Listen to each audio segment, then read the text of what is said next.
Halo semuanya, pernah kepikiran nggak sih, kenapa ya standar kecantikan tertentu, apalagi yang nyangkut warna kulit, kok kayaknya dominan banget di seluruh dunia?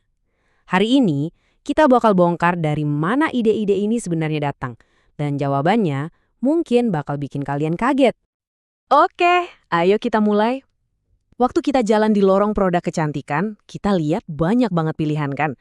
Tapi, pertanyaannya, itu beneran pilihan kita?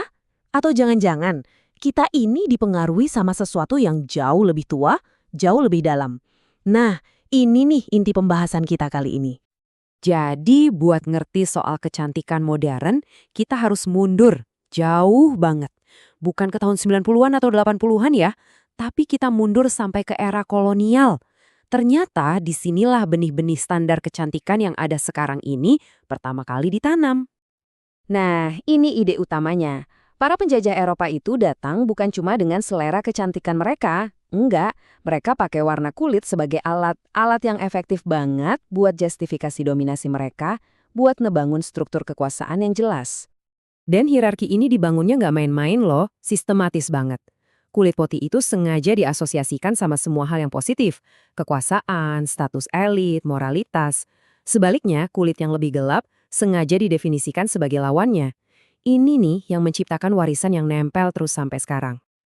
Dampaknya, wah, dalam banget. Ini bukan lagi soal aturan sosial aja, tapi benar-benar meresap ke psikologis masyarakat yang dijajah. Mereka mulai, tanpa sadar, menerima ide kalau mereka itu inferior. Sebuah lokap psikologis yang bakal dieksploitasi bergenerasi-generasi kemudian. Oke, sekarang kita lompat ke era pasca kolonial. Kita lihat yuk gimana ideologi warisan ini diubah jadi model bisnis yang untungnya luar biasa. Jadi poin pentingnya gini, industri kecantikan itu nggak menciptakan ideologi ini. Mereka cuma memonetisasinya. Mereka lihat warisan kolonial ini masih ada, rasa insecure yang tertanam dalam, dan mereka lihat, wah ini peluang pasar yang gede banget. Mereka nggak perlu bikin permintaannya, karena permintaannya udah ada di situ. Nah ini dia kuncinya. Waktu kamu beli produk pencerah kulit, kamu itu sebenarnya bukan cuma beli krim. Kamu beli sebuah janji. Janji buat diterima, janji buat naik status sosial, buat dapat akses ke kekuasaan yang secara sejarah selalu dikaitin sama kulit yang lebih terang.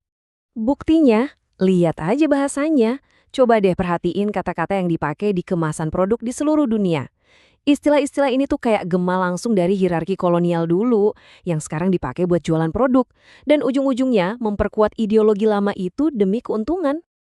Oke, dari dampak sosial, sekarang kita geser ke level personal. Ada satu teori pasca kolonial yang penting banget nih, yang bisa bantu jelasin kenapa ada keinginan yang begitu dalam di balik fenomena ini. Teorinya Homi K. Bhabha, namanya mimikri. Ini ngejelasin semuanya dengan pas banget.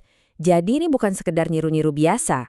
Ini tuh upaya strategis dari pihak yang terjajah buat mengadopsi ciri-ciri penjajahnya dengan harapan ya bisa kecipratan kekuasaan dan status yang mereka punya. Kutipan singkat dari Bhabha ini dalam banget maknanya. Ini nunjukin tragedi dari mimikri itu sendiri. Usaha buat meniru itu nggak akan pernah bisa sempurna. Selalu ada celah, selalu ada pengingat kalau tiruan ya bukan yang asli. Dan disitulah letak dampak psikologisnya. Bukannya dapat penerimaan yang sejati, orang yang melakukannya justru sering merasa terasing dari identitas budayanya sendiri, jadi kayak kejebak di antara dua dunia, nggak sepenuhnya jadi bagian dari mana-mana. Tapi untungnya ceritanya nggak berhenti di situ. Coba kita lihat gimana di zaman sekarang, standar-standar lama ini akhirnya mulai dilawan secara serius. Sekarang ini lagi tumbuh perlawanan budaya yang kuat banget. Tujuannya apa? Buat ngebongkar standar-standar kolonial ini, buat merayakan identitas yang alami, dan buat negasin lagi kalau semua warna kulit itu setara. Jadi kita bisa lihat momen sekarang ini kayak sebuah pertarungan ideologi. Di satu sisi ada standar lama yang basisnya superioritas. Di sisi lain ada gerakan yang memperjuangkan keberagaman, keaslian, dan kesetaraan. Ini pertarungan buat mendefinisikan kembali apa itu identitas. Tapi kita juga harus realistis. Perjuangan ini masih panjang. Walaupun aktivisme di media sosial gencar dan ada penolakan budaya, pasar global buat produk pencerah kulit itu masih raksasa.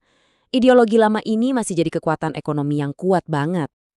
Jadi, kita balik lagi ke pertanyaan di awal. Tapi sekarang dengan pemahaman yang lebih dalam, setelah kita lihat sejarahnya, pemasarannya, dan psikologinya, kita harus tanya ke diri kita sendiri. Waktu kita milih apa yang kita anggap cantik, itu beneran pilihan pribadi? Atau jangan-jangan kita tanpa sadar ikut main dalam sebuah struktur kekuasaan yang umurnya udah berabad-abad?